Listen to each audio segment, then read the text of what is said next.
Mood क्या है बिजवासन का दिल्ली का? बिजवासन का मूड तो हमेशा से बीजेपी की तरफ रहा है। लेकिन जीतते तो यहाँ से आम आदमी पार्टी के, कभी सुखबीर जून है, कभी कर्नल देवेंद्र सिंह रावत है। क्या ऐसा कौन सा चमत्कार हो गया कि भाजपा जीतेगी? किसको? भाजपा एमपी में देख लो, भाजपा जीतती आई है पहले। हर समय होता है भाई साहब। दिल्ली वालों का मूड मुझे समझ नहीं आया, क्या करते क्या है दिल्ली वाले? लोकसभा में भाजपा को जिता देते हैं, उसमें आम आदमी पार्टी को जिता देते हैं। वो तो केजरीवाल बकवास करे। वो दिल्ली अब की बार पूर्ण बहुमत से बीजेपी के साथ है। अब से पहले तो नहीं थी। अब से पहले केजरीवाल की झूठी रेवड़ियों के चक्कर में भी सब केजरीवाल से दुखी है। अब कोई केजरीवाल ने ना किसी को पानी दिया है, ना किसी को सड़क दी है। तो केजरीवाल का अब की बार बहिष्कार करेंगे और बिजवासन विधानसभा से हम बीजेपी के कैलाश गहलोत जी का हम फुल समर्थन देंगे। भारतीय जनता पार्टी एक तरफा 60-40। लेकिन 26 सालों से एक सूखा है भारतीय जनता पार्टी के। इस बार 100% भाई साहब। ऐसे क्या मुद्दे हैं भाई साहब? उसने तो वादे हैं, वादों का क्या उसने किया? कुछ नहीं है। जितनी भी बातें हैं उसकी सब खोखली हैं। चाहे वो यमुना सफाई हो, चाहे वो 1000 रुपये लोकसभा चुनाव में उसने घोषित किया महिलाओं को देने के लिए, वो मुद्दा हो। कोई भी मुद्दा उठा लो आप। हमारी सड़कें देख लो, दिल्ली का इंफ्रास्ट्रक्चर में कहीं पर कुछ भी चेंजेज आए हो, कुछ भी। वो शिक्षा, कौन से शिक्षा मॉडल की बात कर रहे हैं? 2 लाख बच्चों को तो एडमिशन नहीं मिला है। किस तरह की कौन सी स्वास्थ्य सुविधाओं की बात कर रहे हैं? आप कहीं चले जाइए, अगर आपको 3 बजे, 2 बजे, 2:30 बजे लोग लाइन में लगते हैं, किसी को नंबर नहीं आता, उनको डॉक्टर उपलब्ध नहीं है, दवाइयाँ उपलब्ध नहीं है। निगम का भी बेड़ा गर्क कर दिया इन्होंने तो आके। दिल्ली सरकार का तो किया ही किया। भाजपा पे आरोप लगा रहे हैं कि मुझे जेल भेज दिया, काम ही नहीं करने दिया। तो यही तो है ना, आरोप प्रत्यारोप की राजनीति से भला नहीं हो रहा ना दिल्ली का। अगर वो इलेक्ट हो भी गया, पहली बात तो इलेक्ट हो गया तो सुप्रीम कोर्ट की बाउंडेशन है कि ऑफिस नहीं जा सकता, फाइल साइन नहीं कर सकता, तो रहेगी ना। भारतीय जनता पार्टी से जो प्रत्याशी है कैलाश गहलोत, भारी उम्मीदवार होने का आरोप लग रहा है। तो यहीं के मूल निवासी हैं। भारी तो फिर केजरीवाल हुआ। वो तो मूल निवासी है, हमारे नजगढ़ मित्राऊ गांव के ही हैं। वो तो मूल निवासी हैं दिल्ली के। तो भारी तो दूसरे सरकार में बतेरे मंत्री भारी है, मुख्यमंत्री भी भारी के।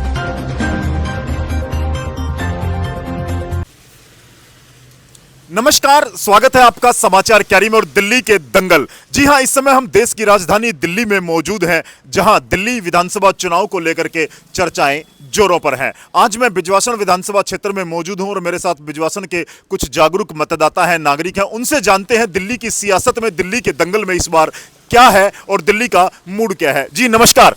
नमस्कार भाई साहब, कैसे हैं आप?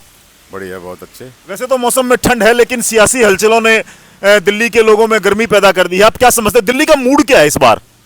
भारतीय जनता पार्टी एक तरफा 60-40। लेकिन 26 सालों से एक सूखा है भारतीय जनता पार्टी के। 26 साल से वो विधानसभा में अपनी प्रखर उपस्थिति दर्ज नहीं करा पाई है। क्या कारण मानते हैं? इस बार 100% भाई साहब। ऐसे क्या मुद्दे हैं भाई साहब, क्या कारण है? मुद्दे यही कि उसने तो वादे हैं, वादों का क्या उसने किया? कुछ नहीं है। जितनी भी बातें हैं उसकी सब खोखली हैं। चाहे वो यमुना सफाई हो, चाहे वो 1000 रुपये लोकसभा चुनाव में उसने घोषित किया महिलाओं को देने के लिए, वो मुद्दा हो। कोई भी मुद्दा उठा लो आप। हमारी सड़कें देख लो, दिल्ली का इंफ्रास्ट्रक्चर में कहीं को कुछ भी चेंजेज आए हो, कुछ भी। वो शिक्षा, कौन से शिक्षा मॉडल की बात कर रहे हैं? 2 लाख बच्चों को तो एडमिशन नहीं मिला है।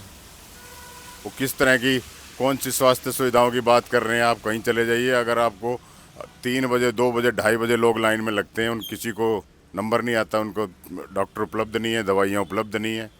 सब बातें खोखली हैं भाई साहब। दावे तो बड़े हैं भाई साहब, हमने दिल्ली से भ्रष्टाचार मिटा दिया। इतना लोगों में जो भ्रष्टाचार था, निगम की बात करें, भाजपा शासित निगम रहा है, निगम में भ्रष्टाचार के चर्चे रहे हैं। उसका दावा है कि हमने निगम में भ्रष्टाचार मिटा दिया। निगम में हुआ ही कुछ नहीं है भाई साहब। जब से ये आए हैं, जब से इनका मेयर बैठा है, ना तो पूरी बॉडी बनी, ना स्टैंडिंग कमेटी बनी। और किसी पार्षद से, किसी से पूछ लो, किसी को 5 लाख रुपए का फंड भी मिला हो तो। निगम का भी बेड़ा गर्क कर दिया इन्होंने तो आके। दिल्ली सरकार का तो किया ही किया। निगम में पहले काम हो जाते थे, लोगों को फंड मिलते थे। जो पब्लिक ग्रीवेंसेज हैं उसके पार्षद जो बेचारे इलेक्ट होके आते हैं, जवाबदारी, जिम्मेदारी उनकी है। लेकिन अब वो क्या करें, कुछ मिलता ही नहीं है। ऐसी पब्लिक वेलफेयर की योजनाओं की मैं चर्चा करूं जो इन्होंने वर्ल्ड मॉडल बनाने का प्रयास किया है। स्कूल की आपने बता दिया, मोहल्ला क्लिनिक को लेकर के, महिलाओं को फ्री बस यात्रा, बुजुर्गों को तीर्थ यात्रा, और अभी जो घोषणाएं हो रही हैं, हर महीने महिलाओं को 2100 रुपये की घोषणाएं हैं, और भी कई ऐसी योजनाएं हैं जो जनहित में केजरीवाल दावा करते नजर आए हैं। नहीं, 2100 वाली बात जहाँ तक है भाई साहब, 1000 रुपये इसने लोकसभा चुनाव से पहले वादा किया था, तब भी इसने फॉर्म भरवाए थे और कहा था सितंबर तक पैसे आ जाएंगे। तो पूछ लीजिए किस महिला के अकाउंट में पैसे आए हैं। वो तो भाजपा पे आरोप लगा रहे हैं कि मुझे जेल भेज दिया, काम ही नहीं करने दिया। तो यही तो है ना, आरोप प्रत्यारोप की राजनीति से भला नहीं हो रहा ना दिल्ली का। अगर वो इलेक्ट हो भी गया, पहली बात तो इलेक्ट हो गया तो सुप्रीम कोर्ट की बाउंडेशन है कि ऑफिस नहीं जा सकता, फाइल साइन नहीं कर सकता, तो वो तो रहेगी ना। और जितनी भी बातें जो भी जितने झूठ आप उनसे हमेशा एलजी के साथ रिफ्ट में रहेंगे तो विकास कैसे होगा। शीला दीक्षित के टाइम भी एलजी था, जितने मुख्यमंत्री आज तक दिल्ली में रहे सबके टाइम में एलजी रहे हैं, तो उन्होंने तो कभी किसी ने ऐसा दावा नहीं किया कि भाई एलजी साहब काम नहीं करने देते। ये बातें भाई साहब, जिसने काम नहीं करना तो उसको 50 बहाने हैं, वो बहानेबाजी वाली बात है।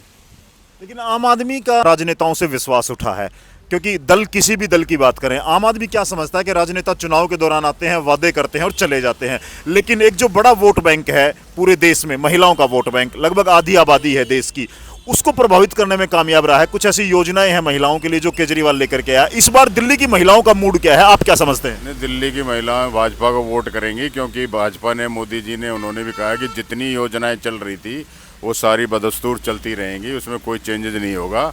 उल्टा जो और भी अभी मैनिफेस्टो में कुछ और घोषणाएं होंगी वो सब महिलाओं के, दूसरे आम नागरिकों के फ़ायदे, उसकी बातें उसमें बहुत सारी आएंगी। तो ऐसा कुछ नहीं है कि ये जो इसके तो किए हुए वादे पूरे ही नहीं होते ना। और मोदी है तो मुमकिन है, मोदी की गारंटी तो आपको पता ही है, सबको पता ही है। चलिए, एक और विषय आया है। दिल्ली की सीएम ने एक चिट्ठी लिखी है केंद्र सरकार को, एलजी को एक चिट्ठी लिखी है कि जाटों को आरक्षण दिया जाए। आप क्या समझते हैं, ये नया मुद्दा है चुनाव का? भाई साहब, जाटों को आरक्षण सबसे पहले साहब सिंह वर्मा मुख्यमंत्री थे, भाजपा की सरकार ने दिल्ली प्रदेश में जाटों को ओबीसी में आरक्षण दिया था। और जहाँ तक राष्ट्रीय लेवल पर आरक्षण देने की बात है, वो तो सब आपको पता ही है कि सुप्रीम कोर्ट ने उसे कैंसिल कर रखा है। उसमें तो सुप्रीम कोर्ट की जो गाइडलाइंस है, जो भी फैसला है, उसके अगेंस्ट तो अब कोई नया कानून कोई सरकार बनाए, केंद्रीय सरकार उसमें आरक्षण में पूरा तब्दील करे, तब जाके वो संभव है, ऐसे तो संभव नहीं हो सकता। ब्रिजवासन के मुद्दे क्या हैं, आप क्या समझते हैं? 3 या 4 ऐसी समस्याएं जो विधायक के क्षेत्र, अधिकार क्षेत्र में आती हैं और वो नहीं हुई, आप क्या समझते हैं? एक तो रोड इंफ्रास्ट्रक्चर हमारा रजौकरी से लेके, हाईवे से लेके और कहीं भी चले जाओ, जितने पीडब्ल्यूडी के रोड हैं उनकी हालत बहुत ख़राब है। दूसरा, हमारे यहाँ पाइपलाइन, जो पानी की पाइपलाइन है, वो करीब 60 साल पुरानी है, उसका पूरा उसको बदला, वो नई डाली जानी चाहिए। तीसरा, हमारे यहाँ पानी सप्लाई का पानी उपलब्ध नहीं है। यूजीआर हमारा पेंडिंग है 10 साल से। यूजीआर अगर हमें सप्लाई का पानी मिल जाए तो ये सबसे बड़ी समस्या पानी की है। रोड, पीडब्ल्यूडी के रोड, नालों की सफाई नहीं होती, ये सबसे बड़ा मुद्दा तो पानी का है भाई साहब। लेकिन मुद्दों की मैं बात करूं भाई साहब, तो मुद्दे तो घूम रहे हैं, रिवॉल्व हो रहे हैं। कहीं पूर्वांचली वोटरों को साधने का प्रयास किया जा रहा है, कहीं जाट आरक्षण को लेकर के मुद्दे हैं। तो ये क्या कारण है कि चुनाव आते आते जो आम जनता के सवाल हैं, जो मुद्दे हैं जिन पर आपने भी चर्चा की है, वो गौण हो जाते हैं और ध्रुवीकरण और ये इस तरह का जो धर्म क्षेत्र की बातें आ जाती है, पूर्वांचली वोटर, जाट वोटर, गैर जाट वोटर, शहरी वोटर, ग्रामीण वोटर, पूर्वांचली वोटर, ये कब तक ये सब क्या है? ये सब तो आम आदमी पार्टी ने सारे मुद्दे पूर्वांचली लोगों को बोला कि फर्जी वोट बना रहे हैं। तो पूर्वांचली लोग फर्जी थोड़ी हैं, वो तो इस प्रदेश का हिस्सा है। बहुत सालों से बहुत सारे पूर्वांचल, बिहार, यूपी के लोग आके यहाँ बसे, उन्होंने घर बनाए हैं अपने, उनकी संपत्तियाँ हैं, वो कोई एक दिन में तो आए नहीं है, तो वो फर्जी कैसे हो गए? ये तो जो उनको फर्जी बता रहे हैं, जो डिवीज़न, जो पोलराइजेशन करना चाह रहे हैं, उनको सोचना चाहिए। चलो, बात ब्रिजवासन विधानसभा क्षेत्र की करूं। आपने, आपकी पार्टी से, भारतीय जनता पार्टी से जो प्रत्याशी हैं कैलाश गहलोत, भारी उम्मीदवार होने का आरोप लग रहा है।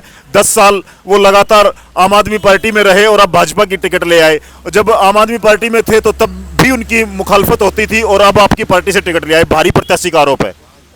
नहीं, ऐसे तो पहले भी होता रहा है। देखो, जो आदमी का एक लेवल होता है, वो मंत्री रहे हैं 7 साल, 2 बार के विधायक रहे नजफगढ़ से, तो पार्टी ने सोच समझ के उनको टिकट दिया है और उन्होंने भी कुछ अपना आकलन किया होगा। तो ऐसा तो नहीं है, काम करने वाले आदमी काम किए उन्होंने ट्रांसपोर्ट के क्षेत्र में, दूसरे जो मंत्रालय उनके रहे हैं। तो बाहरी तो देखो भाई साहब, ये तो बेकार की बातें हैं। बाहरी तो किस किस को बाहरी कहोगे आप? ये तो फजूल की बात है। वो तो यहीं के मूल निवासी हैं। बाहरी तो फिर केजरीवाल हुआ। हरियाणा से आया है। वो तो वो तो मूल निवासी है, हमारे नजगढ़ मित्राऊ गांव के ही हैं। वो तो मूल निवासी हैं दिल्ली के। तो बाहरी तो दूसरे इस सरकार में बतेरे मंत्री बाहरी हैं, मुख्यमंत्री भी बाहरी के। मुखालफत क्यों हो रही है? आपके साथ लगते बरथल में उनके खिलाफ एक पंचायत का आयोजन किया गया। नहीं नहीं, वो तो सब आईवास, वो तो बेकार की बातें हैं। ऐसे भारी भूरी वाली कोई बात नहीं है। और ऐसा आप उनके प्रचार प्रसार में जहाँ भी हो जाते हैं देख सकते हैं। कोई आदमी उनको कोई इस तरह का कोई आरोप प्रत्यारोप कहीं नहीं हो रहा है। वो किन्होंने अपने पर्पज एजेंडा के तहत किया होगा। ऐसे कोई उन पे भारी होने का कोई इल्ज़ाम यहाँ इस विधानसभा में नहीं है। चलिए, बिजवासन में त्रिकोणीय मुकाबला रहेगा या क्या रहेगा, ये आने वाला समय तय करेगा। भारतीय जनता पार्टी, कांग्रेस और आम आदमी पार्टी के प्रत्याशी मैदान में कूद चुके हैं। चुनाव प्रचार जोरों पर है। स्थानीय लोगों की राय हम ले रहे हैं। क्या है दिल्ली का मूड? हमारे साथ जुड़ चुके हैं बिजवासन विधानसभा से ही हैं, जागरूक नागरिक हैं। जी नमस्कार। नमस्कार भाई साहब। सबसे पहला सवाल मेरा भी आपसे यही है कि भारतीय जनता पार्टी ने जो प्रत्याशी बनाया है, भारी प्रत्याशी का आरोप है। नहीं, कौन कहता बाहरी? दिल्ली से बाहर का थोड़ी है वो। बरथल में पंचायत थी, वहां कह रहे थे। पता नहीं किसने करी थी, हमें तो पता नहीं। मूड क्या है बिजवासन का दिल्ली का? बिजवासन का मूड तो हमेशा से बीजेपी की तरफ रहा है। लेकिन जीतते तो यहाँ से आम आदमी पार्टी के कभी सुखबीर जून है, कभी कर्नल देवेंद्र सिंह रावत है। क्या इधर जोन जीतता था, वो अलग अलग रीजन होते हैं लोगों की, क्या परेशानियां थी क्या नहीं। तो इस बार ऐसा कौन सा चमत्कार हो गया कि भाजपा जीतेगी? किसको? भाजपा एमपी में देख लो, भाजपा जीतती आई है पहले। हर समय होता है भाई साहब। दिल्ली वालों का मूड मुझे समझ नहीं आया। क्या करते क्या है दिल्ली वाले? लोकसभा में भाजपा को जिता देते हैं, उसमें आम आदमी पार्टी को जिता देते हैं। जी। दिल्ली में जो है ना, दिल्ली की जो अपनी आबादी थी वो तो बीजेपी के साथ है। यहाँ तो बाहर के लोग बहुत है ना, अब उनके मूड को कौन पकड़ेगा? दिल्ली के लोग तो नहीं पकड़ पाएंगे। तो मुद्दा चलेगा ये पूर्वांचली वोटर, जाट वोटर या हरियाणा वोटर, ऐसा कुछ मुद्दा है? नहीं, जाटों का तो कोई मतलब नहीं है। जाट तो ओबीसी में डाल रखे हैं। वो तो केजरीवाल बकवास कर रहा है। ओबीसी का तो कोई फायदा है ही नहीं। क्या फायदा? तो वो कह रहे थे केंद्र सरकार आरक्षण क्यों नहीं देती? नहीं नहीं नहीं नहीं, किसने दिया आज तक? ना जाटों ने सेंटर से मांगा, ओबीसी में भी इनने अपने स्वार्थ में डाल रखा है। तो उसका फायदा क्या है? कोई फायदा ना है। घूमते रहो पटवारी का, तहसीलदार का पर्चा बनवाते, उसका कोई फायदा ना है। समस्याएं तो बहुत हैं बिजवासन में। समस्याएं तो समस्याएं ही हैं। जब पीछे किया ही नहीं कुछ जून ने, तो उसका क्या इलाज है? या ये लगा लो भाई केजरीवाल ने पैसा नहीं दिया या जून ने नहीं किया, ये तो वो जाने ना। हम तो कह के थक लिए। अब उम्मीदें हैं भाजपा से? बिल्कुल है। 26 साल से दूर क्यों रखा दिल्ली वालों ने भाजपा को दिल्ली से? अब वो मैंने बताया ना आपको। अब यहाँ तो जो दिल्ली की मेन आबादी है ना, उससे ज्यादा बाहर की वोटर हैं। कहीं इस बार फिर से केजरीवाल का वो फ्री वाला जादू तो नहीं चल जाएगा? ना ना ना ना, दिल्ली के लोग हम चलेगा नहीं, बाहर के होंगे, हम क्या कह सकते हैं। लेकिन चेंजिंग का माहौल दिखाई दे रहा है। कांग्रेस को कहाँ स्टैंड समझते हैं? नहीं नहीं, कांग्रेस कहाँ है? कांग्रेस तो कहीं नहीं है। प्रत्याशी तो कर्नल देवेंद्र शेरावत है। शेरावत है, ठीक है, अच्छा आदमी है, लेकिन पार्टी तो नहीं है ना। पार्टी की वजह से लोग वोट नहीं देंगे। कांग्रेस को वोट नहीं मिलती।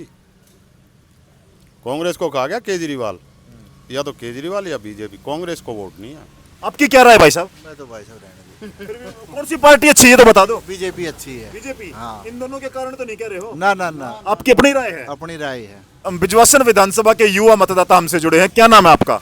मेरा नाम है अंश राणा। क्या करते हैं अंश जी आप? मेरा कंस्ट्रक्शन का काम है।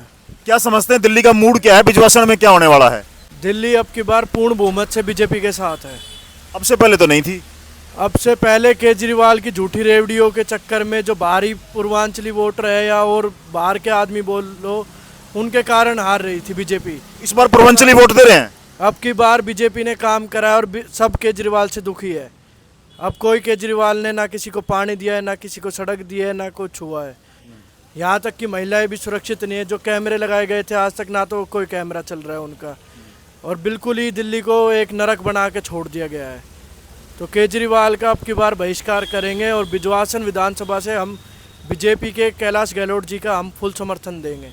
कांग्रेस भी मैदान में है। कांग्रेस कोई पार्टी का कोई वजूद नहीं है यहाँ पे। कर्नल शेरावत है, वो आदमी अच्छे हैं, पर पार्टी का कोई वजूद नहीं है। अब की बार फुल बहुमत से बीजेपी की सरकार बनेगी।